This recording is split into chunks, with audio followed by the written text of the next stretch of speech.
Our deepest fear is not that we are inadequate. Our deepest fear is that we are powerful beyond measure. See, I've been waiting. Waiting on that time. Feel me if you've been waiting on yours. That moment, it's close. It's close. It's close. Yeah. Tired of living day to day like everything's alright. Just waiting on that moment. Waiting on my moment. Waiting on my moment. Tired of living day to day like everything's alright. Every night just one thing on my mind. I'm just waiting on that moment. Waiting on my moment. You say, oh, you got that all shit. Hell no, next time that's mine. As long as I stay hustling, I'm gon' shine. I'm just waiting on that moment. Waiting on my moment. Today.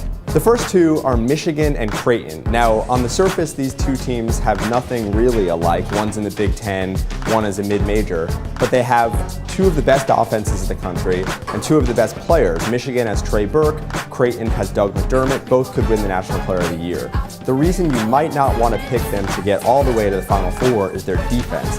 They have two pretty mediocre defenses for top-notch teams, and we've seen in the past that defense is a really big key to get to Atlanta.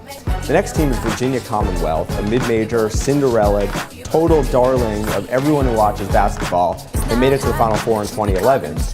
They play this havoc defense, which is a full-court press, and really just inflict misery whoever they're playing. The problem is that when they don't force steals or turn the other team over, their defense isn't that great and lets up a lot of points.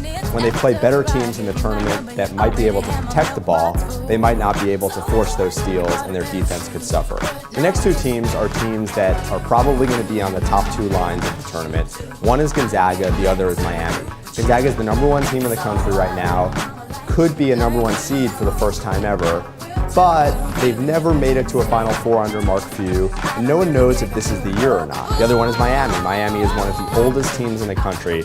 6 of their 7 rotation players are above the age of 21, which is a total rarity in college basketball these days. The one problem is that no one on their roster has ever played in the NCAA tournament. Another team to watch out for is UCLA. UCLA brought in one of the best recruiting classes in the country last year, highlighted by a kid named Shabazz Muhammad. They're still really young, but they seem to be getting it together. The problem is no one knows what that will mean in the tournament and how their up and down season will play out once we get to March. NC State is another team that's an enigma because of its really high-class talent. They have as much talent as anybody in the country. They made a run in the NCAA tournament last year. They've mostly disappointed after being picked to win the ACC this season, but whether they can recapture that March magic, it could happen, it could not happen.